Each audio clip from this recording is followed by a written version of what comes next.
Le débrief de l'actualité de Tanguy Pastureau. Tanguy, cette semaine a été très éprouvante pour François Fillon. Oui, il a vécu la même semaine qu'un fakir qui réaliserait qu'il a de l'acné et qu'à chaque fois qu'il s'allonge sur sa planche à clous, il y a du pus qui gicle. Fillon, c'était le candidat de la rigueur, le gars honnête. Je pense que si à 14 ans il avait volé un nut, il se serait présenté de lui-même à la prison du Mans avec l'emballage, en criant « j'ai fauté, arraché mes poils de sourcil à la pince à épiler ». Jusqu'à mercredi, il faisait une campagne pépère, c'est-à-dire qu'on ne le voyait plus. Tous les jours, on regardait la page obsèque du Figaro en redoutant d'y voir son nom. Quand soudain, on apprend que sa femme Pénélope, la seule dame à réussir à être plus discrète que lui, au-dessus de ça, niveau discrétion, il y a juste eu le masque de fer dans sa geôle, aurait bénéficié d'un emploi fictif. C'est mon rêve, ne rien faire et être payé. Donc il y a 20 ans, quand j'étais beau, j'aurais dû traîner dans la Sarthe épilée en mini-short pour retourner Fillon et me paxer avec lui.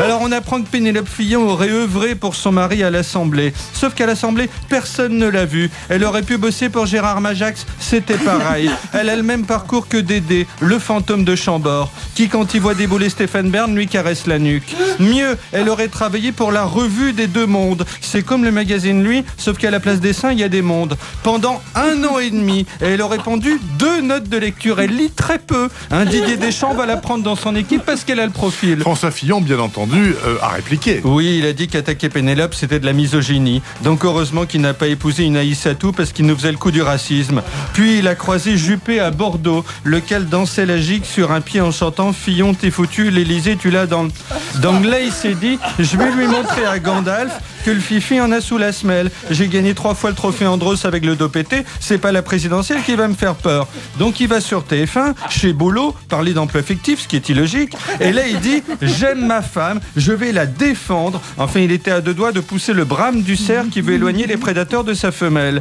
Il a aussi avoué qu'il avait employé ses 2 fils. En fait, Fillon, c'est une mère juive un peu poilue. Il casse toute sa mi-feu avec lui. C'est le seul type à ne jamais chanter et à vivre comme un gitan.